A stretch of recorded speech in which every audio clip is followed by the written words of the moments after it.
Hello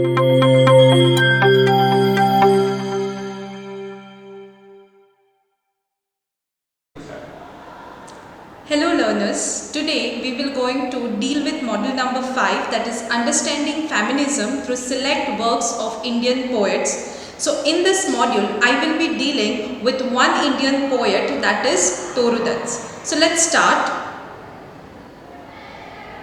Toru Dutt was born in 18... My parrot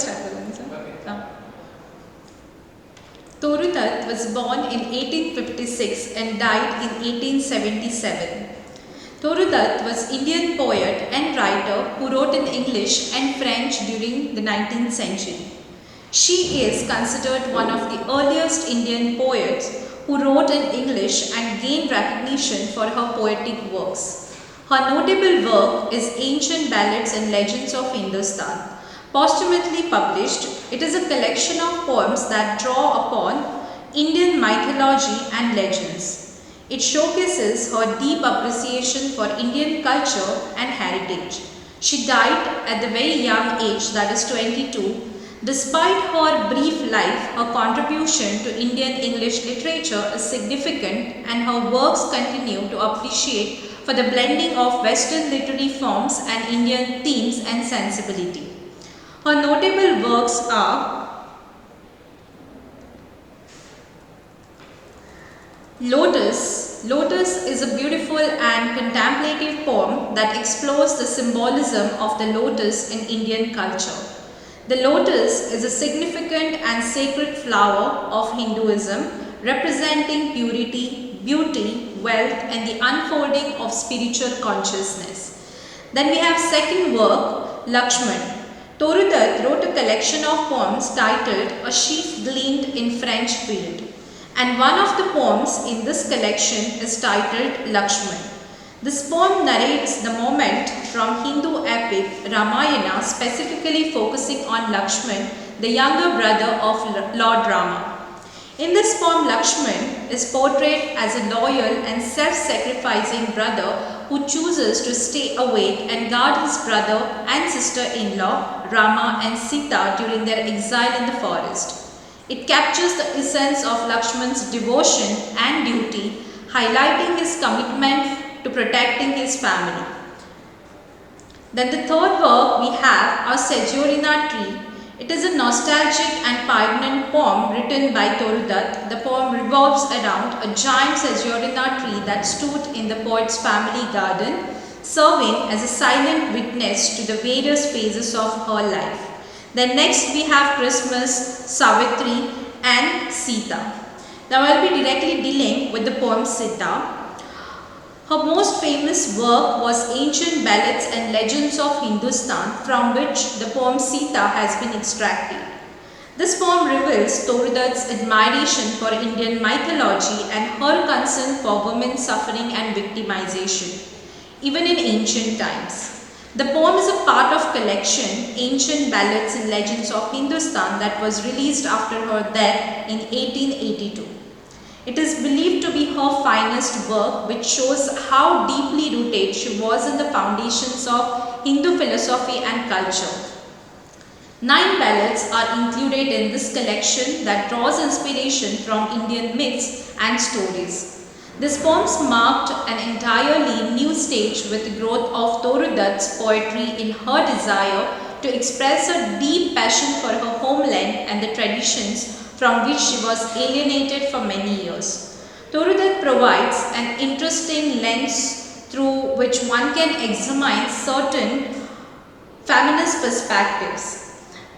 Now this poem is a retelling of well-known Hindu epic, the Ramayana, focusing on character of Sita. In the traditional Ramayana, Sita is portrayed as a virtuous and loyal wife who undergoes immense sufferings and challenges, including exile and abduction by demon king Ravana. Now there are certain elements that can be interpreted through feminist lens. Compared to traditional narrative, Sita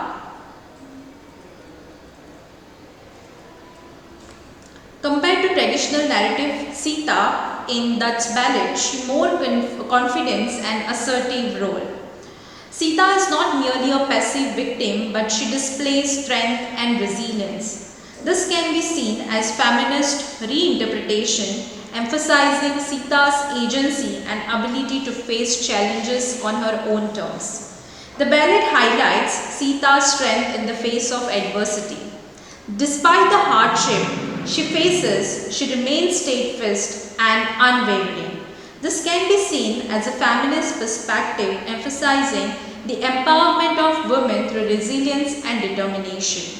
Toru Dutt's reinterpretation may question traditional gender roles and expectations. By presenting Sita more than just a devoted wife, Dutt challenges the stereotypical portrayal of women in ancient epics, encouraging re-evaluation of societal norms. Toru Dutt gives voice to Sita, allowing her to express her emotions, thoughts, and challenges. Now, this can be seen as a feminist attempt to provide agency and narrative control to a character who, in many traditional retellings, is often spoken about rather than speaking for herself. Interpretation from feminist lens could vary from person to person, and others may have different perspectives on feminist undertone in this ballad, Sita.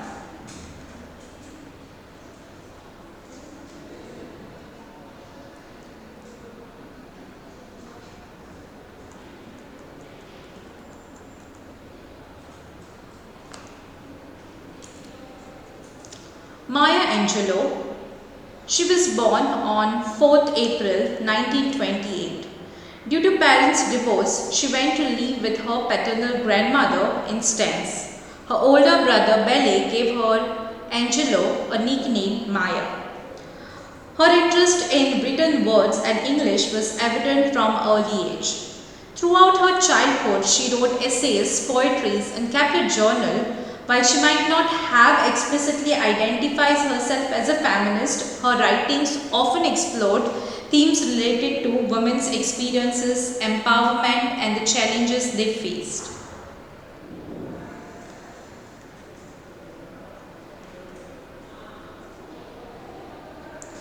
So there are few notable works which touch upon the feminist perspectives. The first one we have is I Know Why the Caged Birds Sing.